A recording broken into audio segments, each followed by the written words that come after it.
अस्सलाम वालेकुम गर्ल्स, आज हम अपना चैप्टर 53 स्टार्ट कर रहे हैं जो कि इलेक्ट्रॉनिक्स के बारे में है। First we define electronics. It is the branch of physics which deals with the motion of electrons through different media and vacuum. ये इलेक्ट्रॉनिक्स जो है फिज़िक्स की वो ब्रांच है जिसमें हम इलेक्ट्रॉन्स की मोशन का चेंज देखेंगे कि जब वो सर्किट के मुख्तलिफ कंपोनेंट जैसे कैपेसिटर, रेजिस्टर, इंडक्टर से पास करेगा और वैक्यूम से, तो उसमें क्या चेंज आएगी। पेपर में जो क्वेश्चन आता है वो है आपका what is band theory of solids, explain electrical properties of solids on the basis of band theory. अब हम इसका आंसर देखते हैं। पहले तो आप ये याद करें कि हमारे पास जितने भी मैटर्स हैं, मैटर के जो मुख्तलिफ टाइप्स हैं, सॉलिड, लिक्विड, गैसेस, तमाम कंपोनेंट तमाम के तमाम एटम्स पर मुश्तमिल हैं। अब एटम की क्या शेप होती है? सबसे पहले सेंटर में न्यूक्लियस और उसके गिर्द इलेक्ट्रॉन रिवॉल्व कर रहे होते हैं। अब ये पॉजिटिव और ये इसका नेगेटिव दोनों आपस में जो फोर्स ऑफ अट्रैक्शन क्रिएट कर रहे हैं उसकी वजह से ये ख़ास पाथ बनता है जिसको हम इसका ऑर्बिट कहते हैं। असल में ये ऑर्बिट क्या है? ये एक एनर्जी लेवल है इस इलेक्ट्रॉन का। जब तक ये इलेक्ट्रॉन के पास इतनी एनर्जी रहेगी कि ये इस लेवल में, इस एनर्जी लेवल में मूव करता रहे, तब तक ये इसमें मूव करेगा। जैसे इसमें चेंज आएगी ये अपना ऑर्बिट चेंज कर लेगा। अब अगर ये एक एटम है और इसमें ये इलेक्ट्रॉन, फिर ये स्पेसिफाई हुआ है इसके साथ, इसकी ख़ास जो है एनर्जी जो लेवल बनेगा और बड़ी शार्प इसकी लाइन शो होगी। लेकिन अगर हम देखते हैं कि जो भी छोटे से छोटा भी अगर हम कोई स्पेसिमेन लेते हैं सॉलिड का, तो उसमें बेशुमार एटम्स होते हैं। ठीक है, अब इसके गिर्द अगर ये और है, ये और है, अब ये इलेक्ट्रॉन सिर्फ इसके साथ ही न्यूक्लियस के साथ बाउंड नहीं रहेगा, ये इसके साथ भी कुछ फोर्स ऑफ अट्रैक्शन होगी, इसके साथ भी होगी, इसके साथ भी होगी।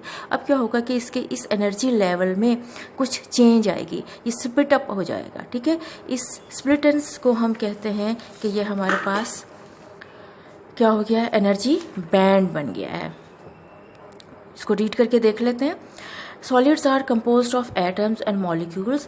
Each atom consists of a nucleus at its center and electrons are revolving around it in certain orbits. Each orbit corresponds to a certain energy level. If there is one isolated atom, then it has a very sharp energy level and it is represented by a single line. लेकिन क्या होगा कि अगर एक से ज़्यादा अगर होंगे तो जितने हमारे पास एटम्स होंगे उतने ही हमारे पास लाइंस क्रिएट होनी शुरू हो जाएंगी। ये लाइंस असल में एनर्जी सब लेवल्स को शो करती हैं। But in solids there are so many atoms in a finite volume, so the energy levels of an electron are splitted into sub levels due to electrostatic attraction. A group of sub levels is called energy band. ठीक है, ये बहुत से सब levels मिलके क्या बनाते हैं? एनर्जी बैंड बनाते हैं। They are called allowed energy bands for that electron. उस इलेक्ट्रॉन के लिए जो हम कंसिडर कर रहे थे, ये तमाम के तमाम अलाउड एनर्जी बैंड्स होंगे। The gap between two bands is called forbidden energy gap. In bands के दरमियान में जो डिस्टेंस होगा, जो गैप होगा, उसको हम कहेंगे कि वो फॉरबिडन एनर्जी गैप है इलेक्ट्रॉन के लिए। यानी इलेक्ट्रॉन सिर्फ उन बैंड में मूव कर सकता है, उन सब लेवल्स में मूव कर सकता है, उनके दरमियान में जो स्पेस होगी उसमें वो नहीं जा सकता। जैसे आप क्लासरूम में जब बैठते हैं तो आप अपनी चेयर्स पे बैठते हैं, वो आपकी अलाउड स्पेस है। दरमियान में जो चेयर्स के दरमियान में जो स्पेस होगी वहाँ आप नहीं बैठ सकते। अब सॉलिड में जो एनर्जी बैंड्स हैं वो 3 टाइप्स के होते हैं, फील्ड, वैलेंस और कंडक्शन। इनमें आप इनको बारी बारी देख लेते हैं। Field band, this band is always filled. No electron can enter or leave the band even the energy is provided. ये बैंड हमेशा फिल होता है, कम्प्लीटली फिल होता है, कोई इसमें स्पेस नहीं होती किसी और इलेक्ट्रॉन के आने की।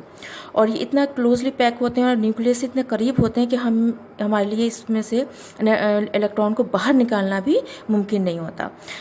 इसलिए इलेक्ट्रॉन ना इस बैंड में से जाएंगे, ना इलेक्ट्रॉन इससे निकलेंगे।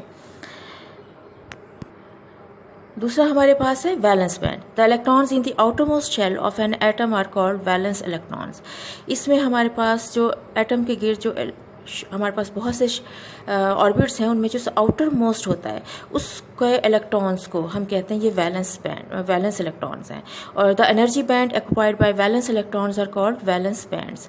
तो इसमें जो इस इलेक्ट्रॉन्स के ज़रिए जो बने होते हैं हमारे पास एनर्जी लेवल्स, उनको कंबाइंडली हम क्या कहते हैं? Energy bands. This band can never be empty, ये भी कभी खाली नहीं होंगे, लेकिन ये या तो पार्शियली फिल्ड होंगे या कम्प्लीटली फिल्ड होंगे। तीसरा हमारे पास आते हैं conduction band. The electrons which leave the valence band are called conduction electrons. ये बैंड असल में आपके वैलेंस बैंड के ऊपर होता है। वैलेंस बैंड से जो इलेक्ट्रॉन बाहर निकलते हैं वो कंडक्शन बैंड में आते जाते हैं, और इस बैंड के अंदर जितने भी इलेक्ट्रॉन मौजूद होते हैं ये कंडक्शन इलेक्ट्रॉन्स कहलाते हैं, ये फ्री इलेक्ट्रॉन्स कहलाएंगे। असल में यही रिस्पॉन्सिबल हैं हमारे कंडक्शन के लिए, कंडक्टिविटी के लिए। The bands occupied by these electrons are called conduction band. These band may be empty और पार्शियली फील्ड। अब इसमें भी हमारे पास या तो पार्शियली फील्ड होंगे या एम्प्टी होंगे। अगर एम्प्टी होंगे तो कंडक्शन नहीं होगी, अलबत्ता पार्शियली फील्ड होने पर हमारे पास कंडक्टिविटी स्टार्ट हो जाएगी। Energy band theory is used to explain the conduction in conductors, insulators and semiconductors. इस थ्योरी की बेस पे हम तीनों अपने सॉलिड के तीनों फॉर्म्स को डिफाइन करते हैं कि वो हमारे पास कंडक्टर है या इंसुलेटर है या सेमी कंडक्टर है। Now what are conductors, insulators and semi conductors. According conductors में देखें कि according to band theory valence band and conduction band are almost overlapped and there is energy gap of 1 to 2 electron volt between valence and conduction band.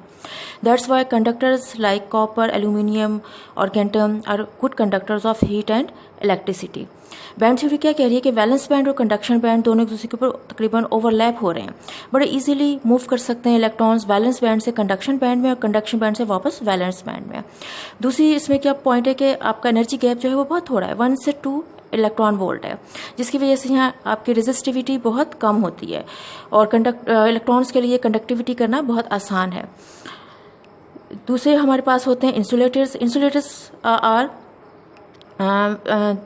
as insulators have filled valence band and conduction band is empty। पहला factor क्या है कि insulator में हमारे पास valence band तो completely field है और कंडक्शन बैंड बिल्कुल एम्प्टी है, तो हमारे पास इलेक्ट्रॉन नहीं है फ्री जो इधर से उधर मूव कर सकें। दूसरा क्या है कि हमारे पास there is large energy gap of order of 10 to 12 electron volt between valence band and conduction band.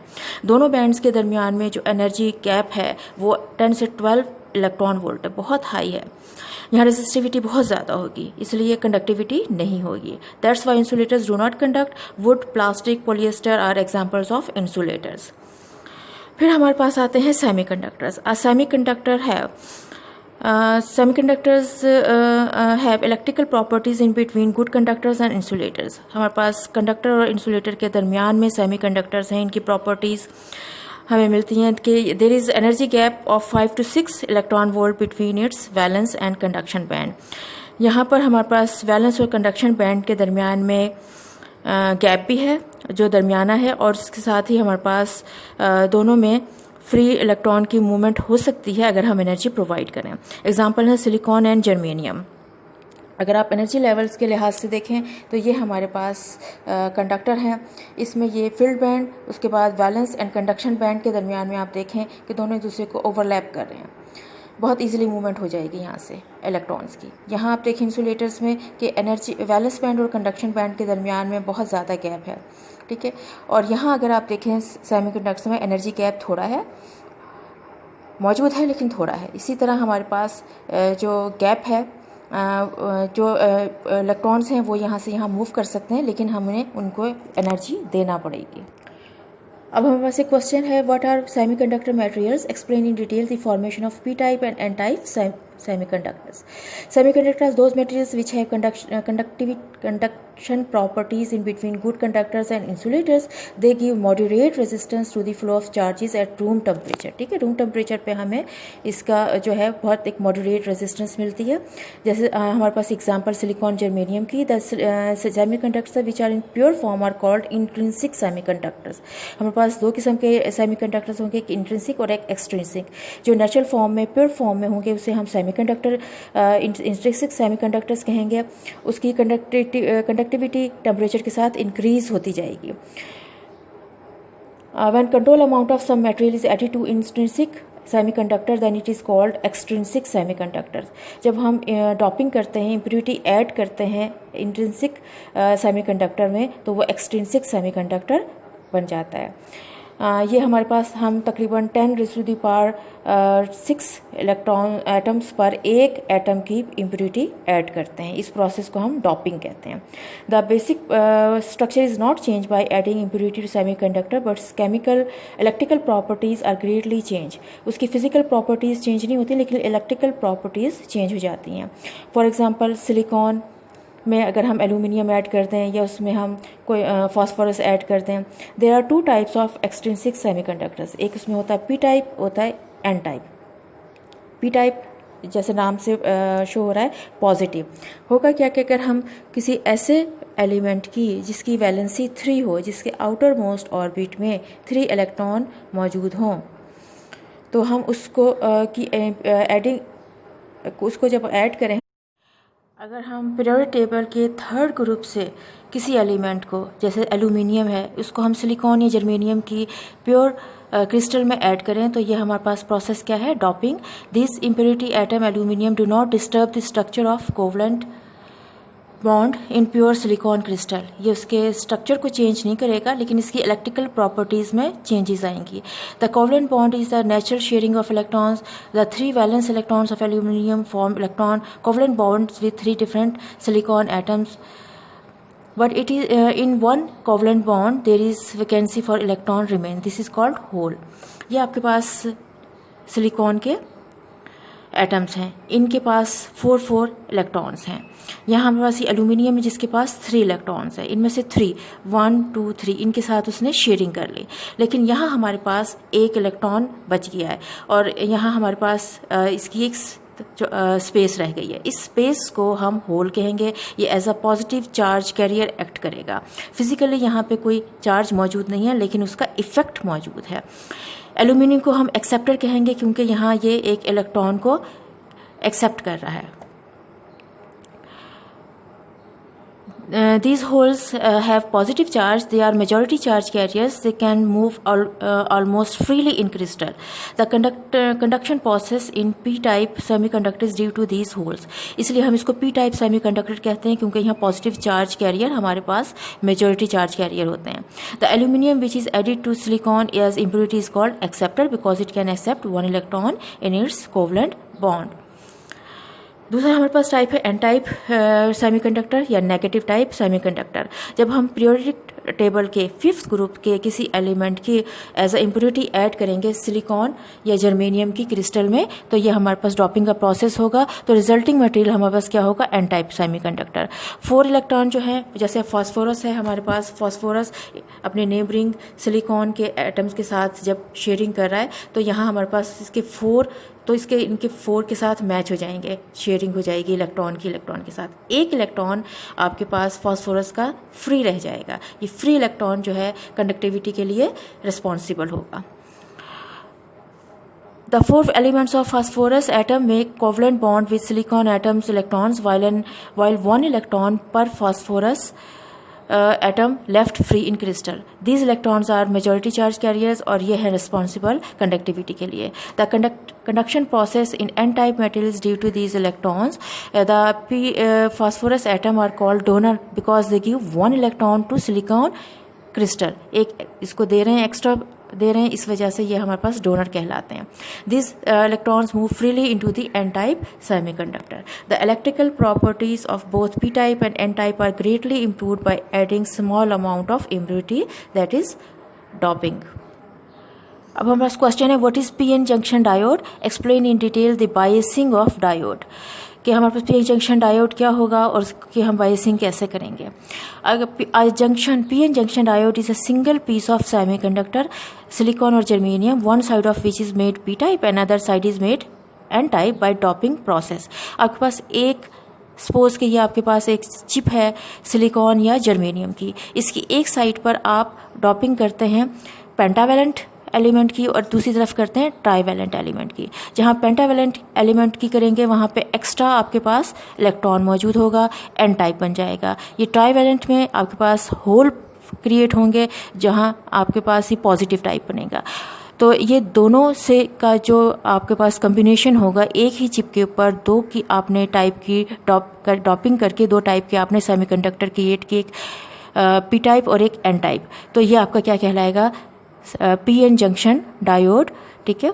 इसके जो है जो बीच में आपके पास ये आपको नज़र आ रही है साइड, तो ये आपके पास जंक्शन है, पीएन जंक्शन। इसके एक साइड पे नेगेटिव और दूसरी साइड पे पॉजिटिव चार्ज कैरियर मौजूद है। The plane dividing the two halves is called PN junction. That's why diode is called PN junction diode. The symbol for diode is shown.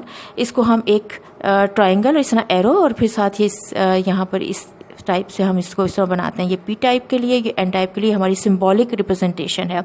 अंदर क्या हो रहा है, ये हमारा पी टाइप है, ये एन टाइप है, ठीक है। यहाँ हम जब इसकी टॉपिंग करेंगे तो यहाँ कुछ जो पॉजिटिव हैं चार्ज कैरियर वो इस तरफ मूव करेंगे और जो नेगेटिव है वो इसकी तरफ पॉजिटिव की तरफ अट्रैक्ट होंगे। अट्रैक्ट होकर यहाँ पे पॉजिटिव नेगेटिव चार्ज आपस में मिलके न्यूट्रल फॉर्म में एटम की तरह न्यूट्रल बन जाएंगे। पॉजिटिव नेगेटिव ये जो है हमारे पास न्यूट्रल एक वॉल क्रिएट हो जाएगी, जिसकी वजह से हमारे पास मज़ीद नेगेटिव इस तरफ और पॉजिटिव इस तरफ नहीं जा सकेंगे। ये हमारे पास एक बैरियर कंस्ट्रक्ट हो गया। When diode is formed, the electron from n side cross the junction and diffuse into p type to fill holes. Due to this, n type gets positive charge and p type obtain negative charge. This process develops a potential barrier, which is called barrier voltage across the junction, which prevents further diffusion of electron across the junction. The value for barrier voltage for germanium made diode is 0.3 volt and for silicon is 0.6 volt. अगर आप silicon की chip से बनाएंगे तो 0.6 volt का ये barrier बनेगा। इतना वोल्टेज पहले डायोड को दिया जाएगा, तब वो बैरियर आपका ब्रेक होगा, फिर आपकी कंडक्शन स्टार्ट होगी। अगर जर्मेनियम का होगा तो फिर आपका 0.3 वोल्ट तक वोल्टेज देने पर बैरियर ब्रेक हो जाएगा और कंडक्टिविटी स्टार्ट हो जाएगी। A thin layer is formed which is free of any charge carrier. It contains only equal number of positive and negative ions. ये हमारे पास एक न्यूट्रल बनेगा। न्यूट्रल का मतलब है कि जितने पॉजिटिव चार्ज होंगे उतने ही नेगेटिव चार्ज होंगे. This region is called depletion region. Depletion इसलिए कि डिप्लीट ऑफ एनी चार्ज है, यहाँ पे फ्री चार्ज नहीं होगा. तो its width is about 1 micrometer, जो कि हमारे पास 10⁻⁶ मीटर के इक्वल होता है. There are many types of diodes. Here are discuss only rectifier diode. वैसे डायोड की कई इकसाम है, लेकिन हम इसमें से रेक्टिफायर डायोड को डिस्कस करेंगे. पहले हम इसका देखेंगे बायसिंग कैसे होती है. इसकी वर्किंग को देखने के लिए बायसिंग को देखना पड़ेगा. बायसिंग क्या है? The way to connect a diode across battery is called biasing. या application of external voltage to a diode is called biasing. जब हम उसको एक्सटर्नल वोल्टेज देंगे तो हमारा डायोड किस तरह वर्क करेगा. There are 2 types of biasing. एक है फॉरवर्ड बायसिंग, दूसरा होता है reversed biasing.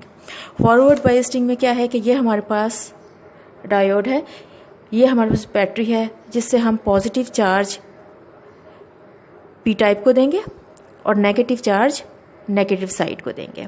When positive terminal of battery is connected to P side and negative terminal to N side of a diode, then diode is said to be forward biased. This process called forward biasing. In forward biasing holes are repelled by positive potential. ये positive इस positive को repel करेगा और यहाँ से negative यहाँ negative charge carriers को repel करेगा. And electrons are repelled by negative potential of battery whose voltage is greater than barrier voltage.